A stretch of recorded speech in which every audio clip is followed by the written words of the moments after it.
Oh, that leaves you a little breathless, actually. I'm going to leave this here because I'm going to check our timing here.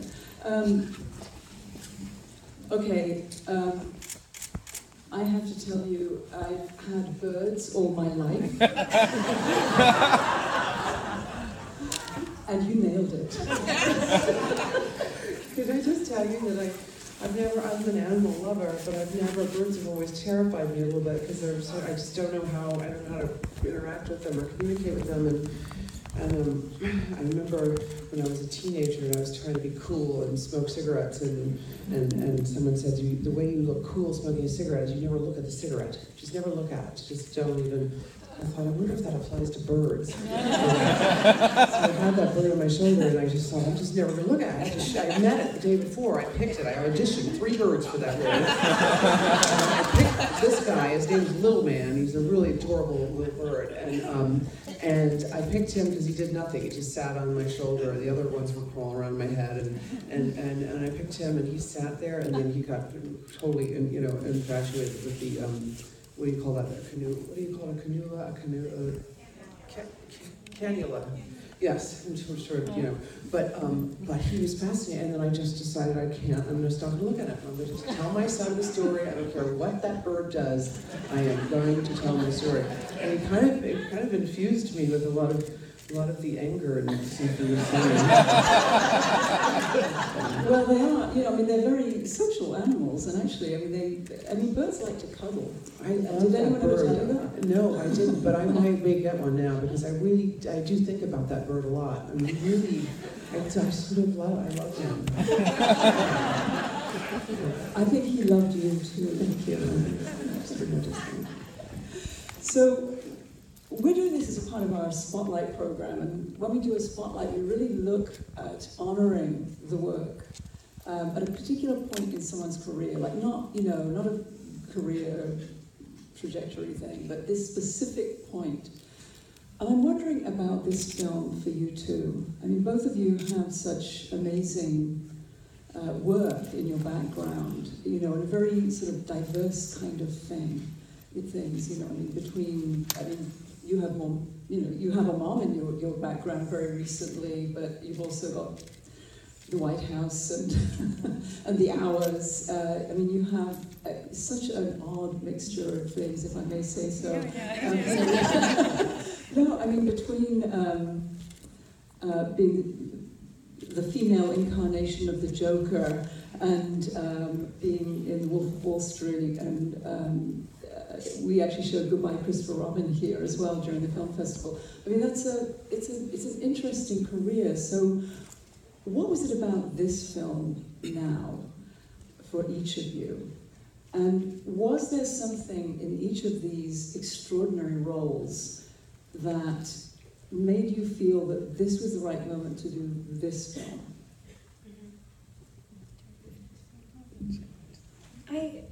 To be honest, I read a lot of scripts, obviously. In the last 10 years, I've read thousands of scripts, and this script, I read it, and it was like nothing I'd ever read before. It seemed to break every rule that a script normally had, and I loved that. And I didn't know it was a true story. I'd never even heard these names before, so when I read it, I thought it was complete fiction. And I thought, wow, this rap is very bizarre to come up with all these crazy, very specific things. But there was these larger-than-life characters and this sensationalized story that was snowballing out of control, and I just got so caught up in it that by the end I didn't realize that I'd been sucked in, and I actually loved these people, and I cared about them, and I cared what happened at the end, and nothing about it felt formulaic.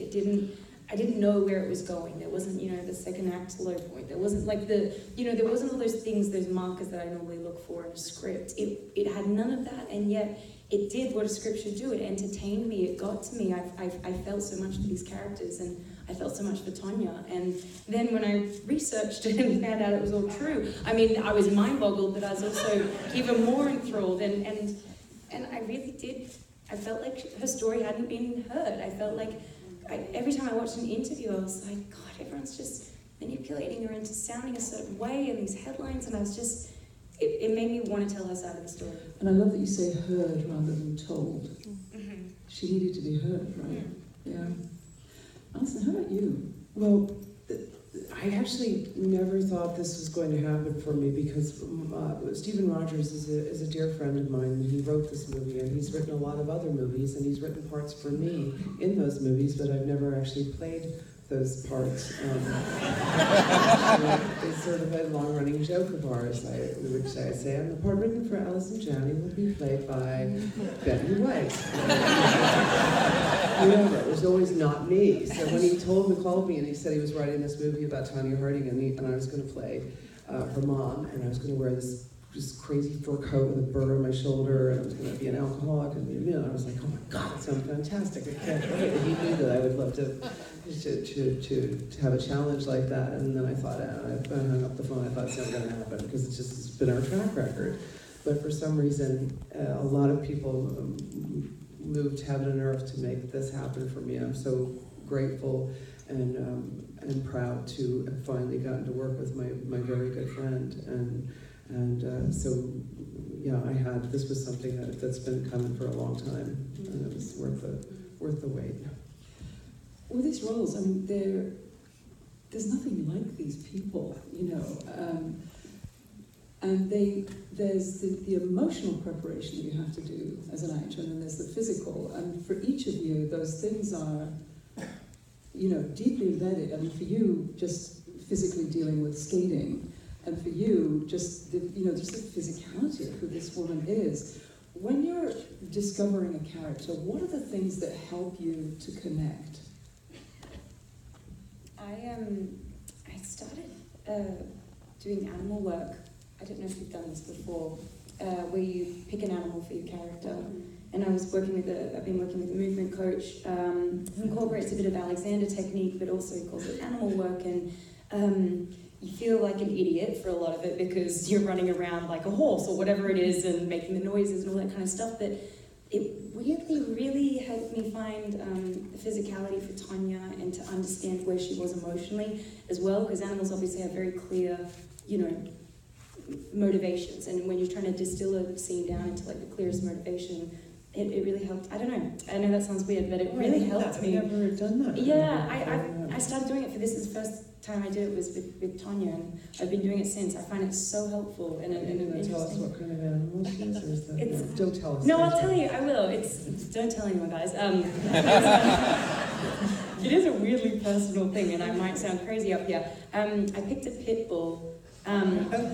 Because they're so misunderstood, and they're quite often abused a lot, and their abuse turns them into this scary looking thing, and people are so afraid of them, but really they just have the wrong idea about them. And I was even trying to embody, like, pit bulls obviously have that underbite thing, so I kept I always did my jaw like that for Tonya, and the rolled in shoulders the way they kind of have, and but for on the ice, I picked a different animal on the ice, because in her interviews, I mean, her face lights up when she talks about skating. You could just see that it was her escape, it was her freedom, like that was her safe space. And so I picked a wild horse, a Mustang, for when she's on the ice, because they're powerful and they can be graceful and powerful at the same time, but also free. And I've shared something super intimate with all of you, and I feel kind of weird now. Don't worry, this is Northern California.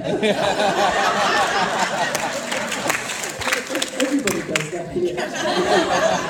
So now I'm going to ask you, if you had an animal, what would your animal be? Well, mine was, everything was that bird. That was just a bird. I don't know, I have to think about that now. I can't go back now into it, but I'm going to do that going forward. I think that's really cool. I had to just figure out a way to find her humanity for me as an actor. I know, when you play someone that's horrible, I thought she was horrible when I read it. I was like, how am I going to play? But you can't judge your character. I can't judge who I'm playing. I have to somehow find out what wounded them. Why do they behave like they do? And where's their humanity? And that's where I always try to connect with whoever I'm playing. I need to know that, no matter how horrible they are. I always remember somebody told me, if you're playing a serial killer, you don't play like you're an evil. You play the most charming person in the room. Just look for, the opposite, or and that's fascinating to me. So did you find something that you loved in her? I don't know if I felt compassion for her. I felt that she, I liked her.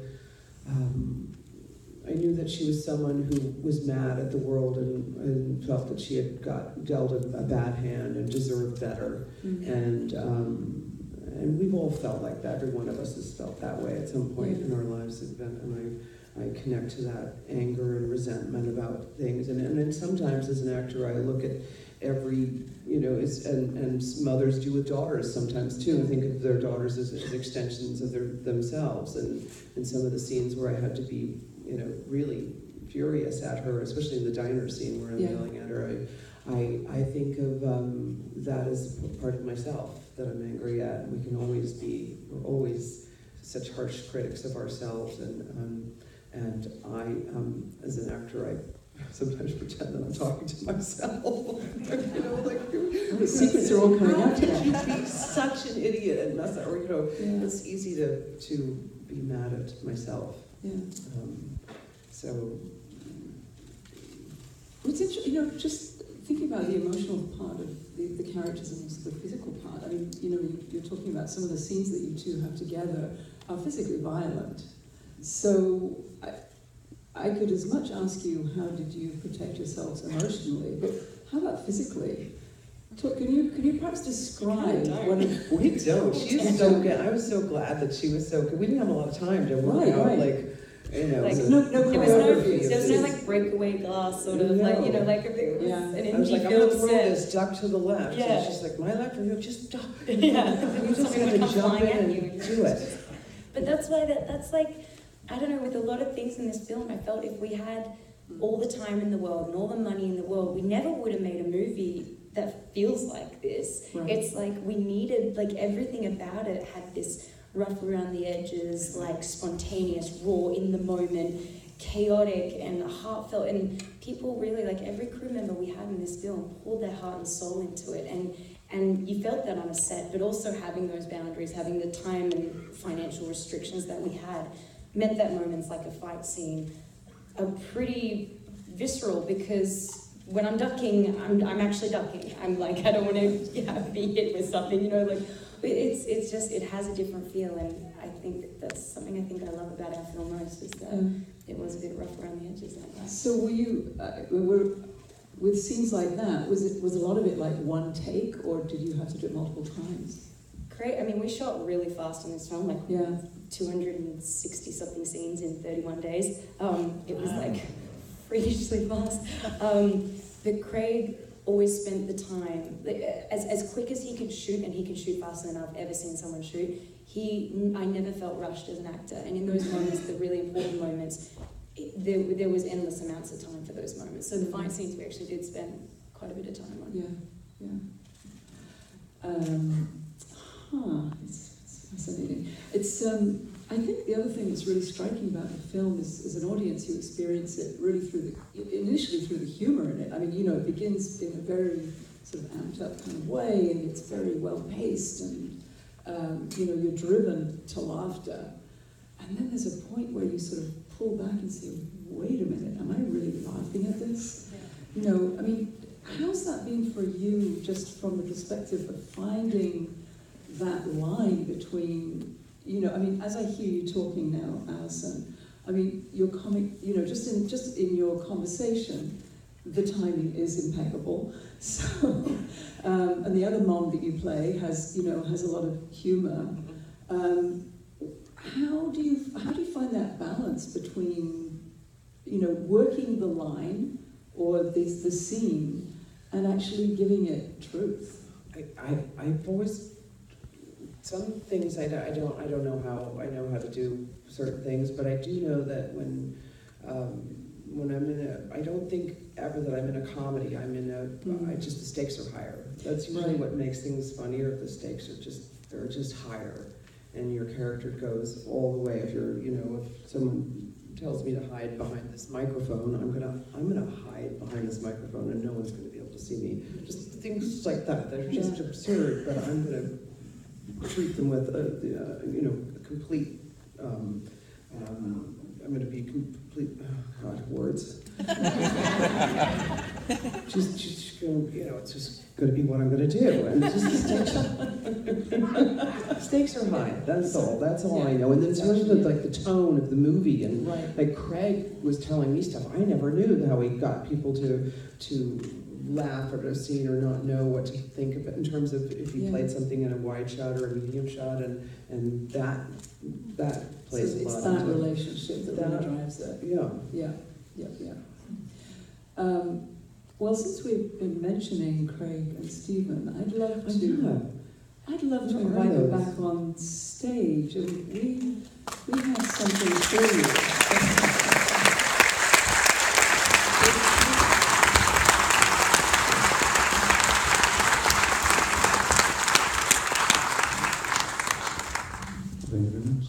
If it got up here faster, they'd still be applauding.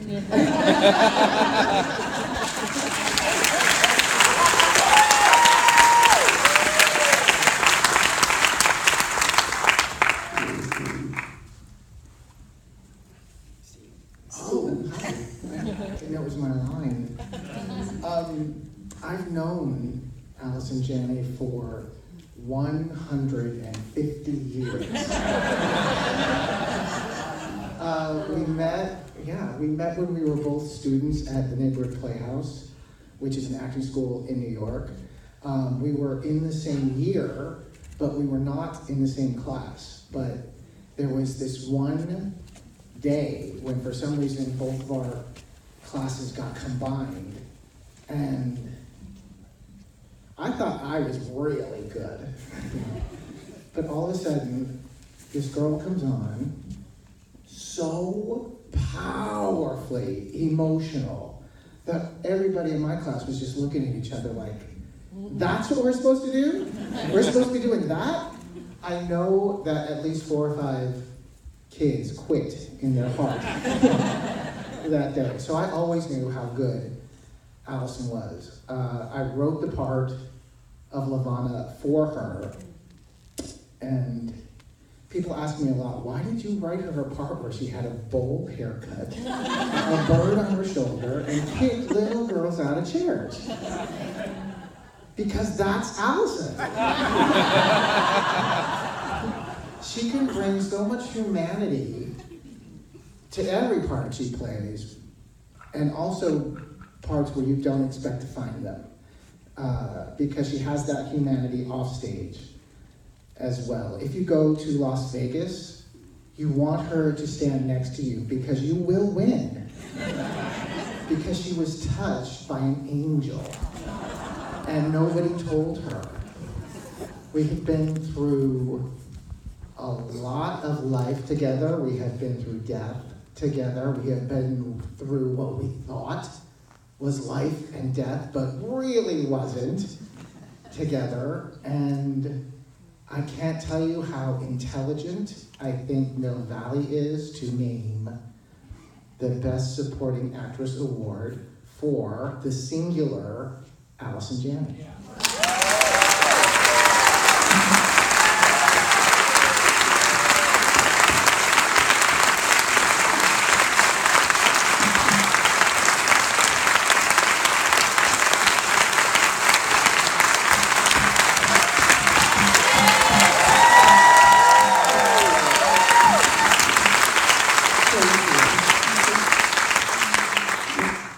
Tell me your name again, sweetheart.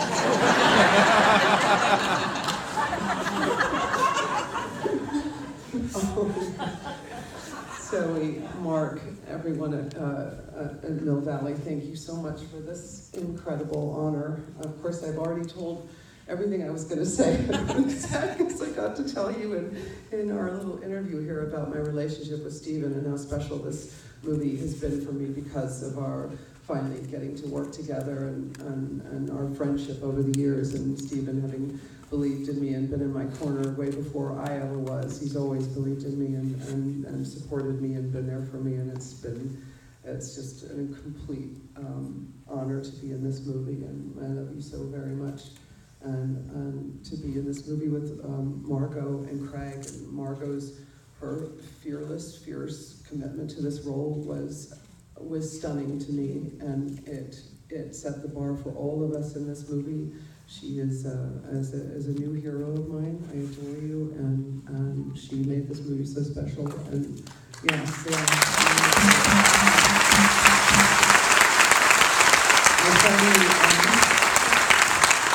have asked me my girl crush before, and I've never known the answer to it. I now have totally girl crush, and Craig Gillespie was the perfect man to come on board and just whip this movie into shape. And I mean, truly, you were, he encouraged me and all of us to go bigger and take more risks. And I'm very proud of this movie, and I'm so proud that you all have recognized it, and I'm very grateful for this. Thank you very, very much.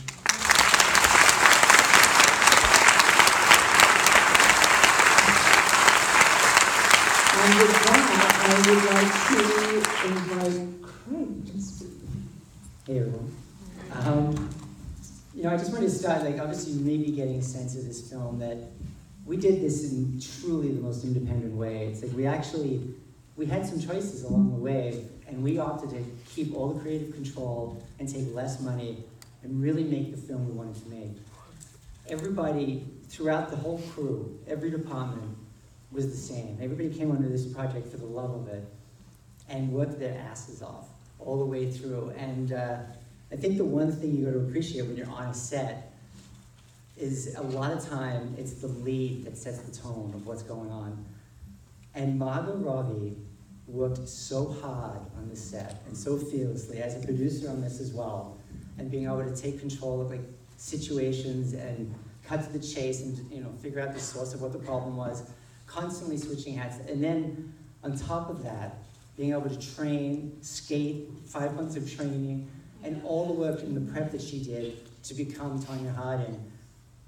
This film honestly couldn't have been done without her. And I mean, and just from the caliber of the focus that she has as a person, and the courage that she has, and also the compassion. It's like, she'd be the first one after shooting these crazy hours for 3 weeks and be like, we need a crew party. We need to get the crew amped up again and make everybody appreciate it. And she was constantly thinking about everybody else and what was going on. That you almost forget the demands that she had on her, and the fact that she would have to step out. She was nearly in every scene of the film, and she would have to step out and act her heart out and be present and be in character with no time. And I know it's I tried to make her not feel rushed, but I didn't have to, because every take was a jam. It was amazing to see, and it was just basically an embarrassment of riches of which of the 3 takes we'd get, because then it'd be gone. So I was absolutely in awe of her throughout this process to see, and I didn't really take it for granted. There was actually a time when we were shooting, second last day of the set, running around. We're at the courtroom. We're in a real courtroom. They went long because they were doing some kind of court case in there, and we were sitting outside waiting to get in to shoot this scene. And so we're in there, we're lighting frantically. Margot and I are talking because we got to go out and do the camera car scene with Paul, where he's like, I'd never betray you. And that's next after this, and we're trying to figure out call times and all this stuff. And our AD comes over and says, we're ready. I'm like, oh, we've got to do this court scene now, where break down in front of everybody in the movie. And she jumps up, and I was so busy, I hadn't even looked at the sides. And she starts acting. I call action, and boom, she's in the moment, as you can see. And she starts acting. And I'm watching it, and it's just an amazing performance. And I'm like, this is just beautiful. And then I'm like, I think we've gone way past the script at this point. And she just keeps going and going. And then it gets into just send me to jail, and then, I can still skate. And it was the most amazing, riveting performance that she started on a dime from a completely different headspace. And I come over, I've had chills when I saw it, honestly. And I come over to talk to her. And she breaks back to her Australian accent. She's like, I know, cry less, right? I'm like, no, it was great.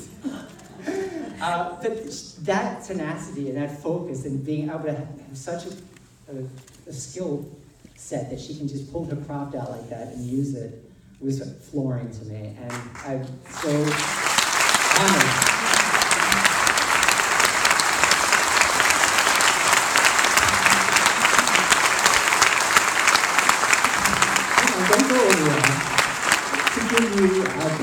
this trophy at the Mill Valley Festival.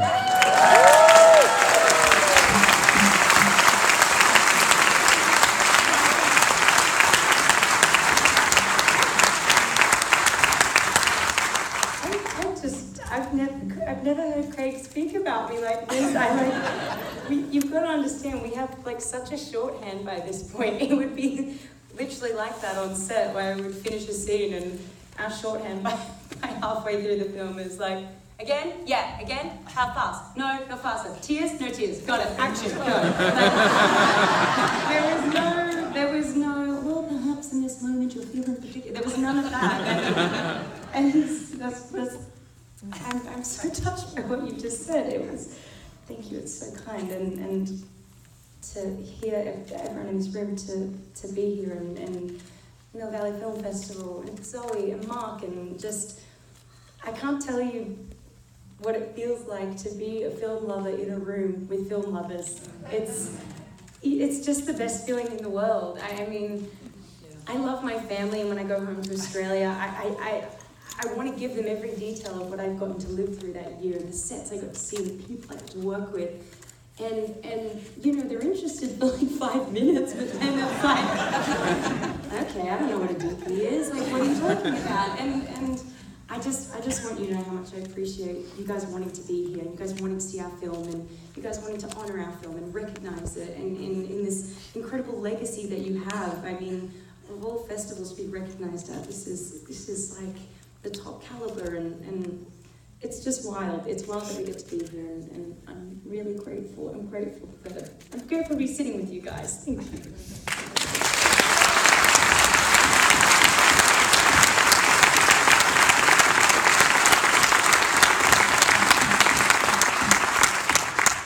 Wild it is, and wonderful too.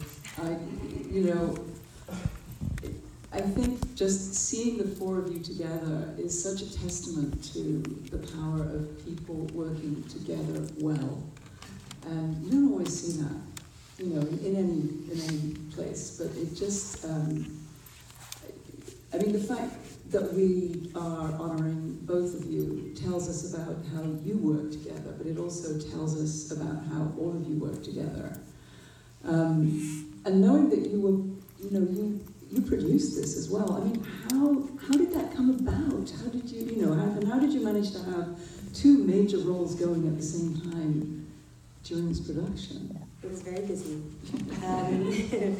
It was amazing though. I mean, I knew when I read the script that it's exactly what we wanted as a company, but it was exactly what I wanted as an actor as well. And I guess I had enough blind optimism to think that I could really pull it off. So, you know, we went for it. I sat down with Stephen and our producing partner, Brian, and pitched myself to play Tonya, despite the fact that I'm Australian and didn't even know Tonya.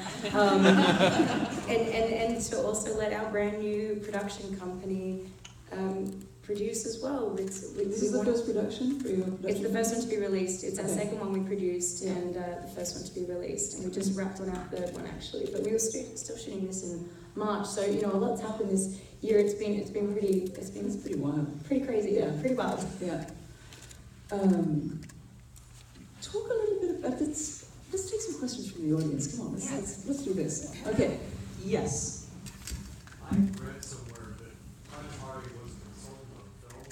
Was she around during the filming if that's true? And what was it like having that third person there promoted? I'm shocked to hear that something could be reported incorrectly.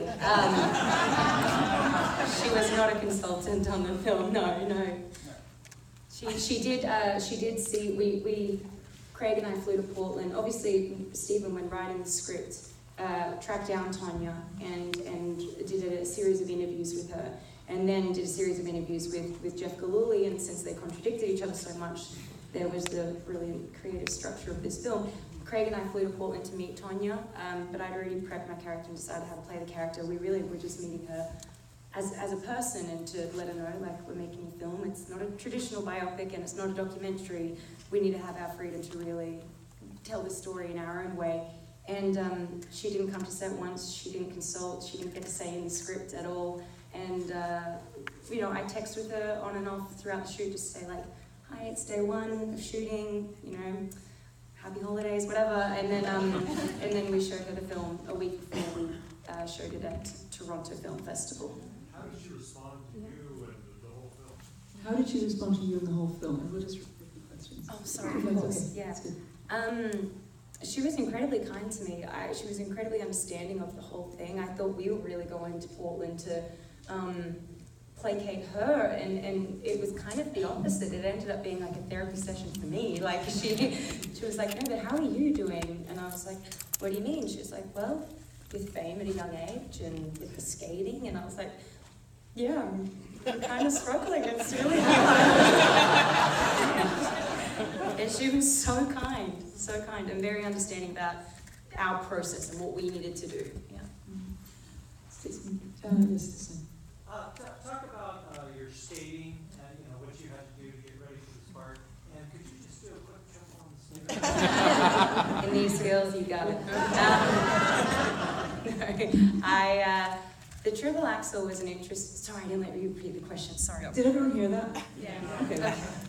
Okay. How was the skating and how was the triple? I can't do a triple axel. I wish I could. I did months of training, like Craig said. But even if I had a decade of training, I'd never be able to do a triple axel. And in fact, our skate doubles couldn't even do a triple axel. We had to CGI it because 6 women in the world have done it since Tonya did it 25 years ago. And I think that's about the time that we fully appreciated the gravity of what she had done at that time. I mean, sports progress over the years, training techniques, all that kind of stuff, and we just couldn't believe our ears that no one, that this was still such a coveted and impossible feat in this sport. And the skate training, I just worked at making it look as natural as possible. I did a lot of training just so I could feel comfortable on the ice, but then, that was the first half of the training. The second half was learning skate choreography and all that kind of stuff. I had an amazing skate coach to help me, and she was very patient with me. Yes. How did you decide on the tone of the film, particularly given that it was so unflinching about the abuse? Was that something in the script that you were going to walk this line with comedy, or did that come about in the filming process? Because I thought it was done incredibly well with really difficult material. So the question is about the tone of the film and how you decided on finding that balance. Well, first of all, I just felt like the story itself was really funny and really tragic and really crazy and true-ish, depending on whose point of view you believed. And so it was never just one thing, and I didn't want it to be one thing. I didn't want to write a biopic that was very conventional. I mean, you want to be original as a writer. And so, I mean, it was very deliberate. I felt like all the characters, all of them, were very rebellious, but very wrong-headed, which is kind of a cool combination. And so I wanted the script to be rebellious in the sense that I wanted to include all those things that they say you can't do in a screenplay. We have people, Allison's character criticizes the screenplay at one point about her storyline disappearing. That's rebellious. And it doesn't make sense, so it's wrong-headed. But it works because it mirrors all of the characters in it. So I was just showing off.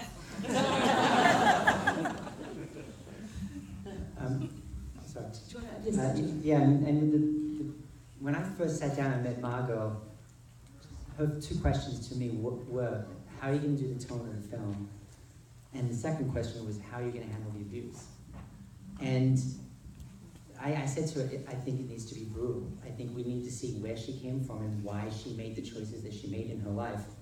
And it would be a disservice not to show it, because it really informs you on her mentality and how she sees the world. And the trick to that then was, it was going to be brutal, and then we came up with the idea of breaking the fourth wall during these scenes, because on the idea that, and when you see her talk about it, she seemed so numb to it and disconnected from it and the violence, and that felt like a cycle that you do see. And I thought if she could, intellectually, the idea was if she could talk to us while this was happening, it shows how disconnected she is from it and immune to it. And it doesn't seem that dire to her as a character. So that's where that came from.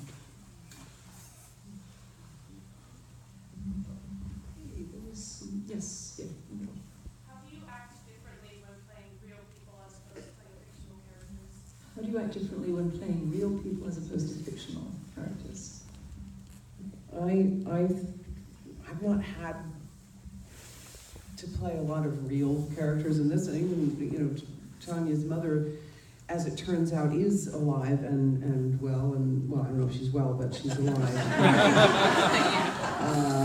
But I did not get to meet her before, and I was kind of relieved by that. For some reason, I thought, oh, phew, I don't have to, try to be this person that exists.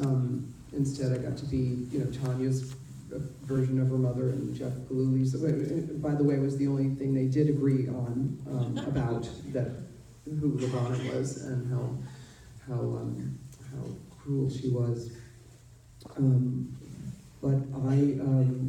So I didn't have to. I did have the documentary. There was a documentary on 30 for 30 about Tonya Harding, and there was some footage with Lavana in there, and then what was the one that the Sharp Edges that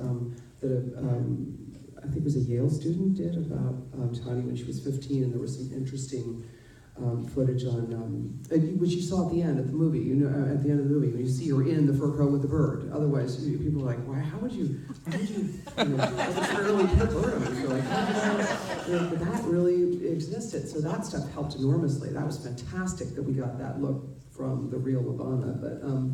But I think that as any part, you have to approach it from how am I going to make it mine? Yes, you want to be, respect the person you're playing and bring some reality to that and truthfulness, but you have to make it yours. So you try to find how you connect to it, which is what I was talking about before, with just finding what was human about them. I don't know about you. I've played a few real life characters before, one of whom was very much alive, and same, obviously in the instance of Tonya, also a real life person who's very much alive.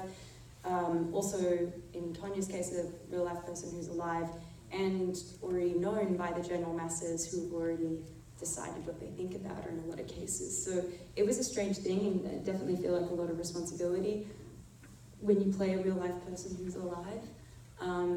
But at some point I have to stop freaking out over that and see her as a character and kind of compartmentalize the two, keep real life Tonya here and Tonya the character over here. I think I would be paralyzed and give myself way too many boundaries if I was trying to replicate a real life person. I really had to just see her as a character. Tonya was as real to me as Harley is to me, as any of the characters I've played are to me, whether they were fictionalized or not. They all became really real and truthful to me. Thank you. I think we've got time maybe for one last question. Yes. Hi. Thank you all for being here. This movie made me want to write to Tonya and say I'm so sorry, and this is like a gift to her. That was my impression. Is there any other people thinking that, or is she seeing it this way? That's my question. The question is, does this seem like a gift to Tonya? Does that sound about right? Yeah, for the abuse that she went through, that I didn't see as a little kid when this went by. Right. Does it redeem her public image, perhaps? Or yes. Yeah. Yes. I when I read Stephen's script and saw the journey that we go on with her, I thought there was enormous potential here to take what we've known as in our culture as a villain and a punchline, and re-examine that and look at her as a human being. And I thought we could do it in an honest way, not by trying to do with some melodramatic scenes and stuff, but just literally showing what she went through and seeing and being able to look at her as a person. And I feel like it was a great commentary on that, and also the opportunity, and I hate to say this to you guys, that we're just as culpable, because we judge. As much as we blame the media all the time and what the media feeds us, we are taking that and making those choices, and which is where that last scene comes in the film. When she's boxing and you see everybody cheering on her demise and the joy that they have in consuming this, and I thought those two opportunities were really interesting. I definitely feel, I don't know if you can sum up how she must feel watching this film, to see the most, the best and worst parts of your life depicted on screen in a 2-hour period by people, you know, that you didn't even know a year ago. I think it'd be a really strange thing, and I hope she feels, you know, yeah, at least heard in some ways, that someone had heard her side of the story finally. That was all I could hope for.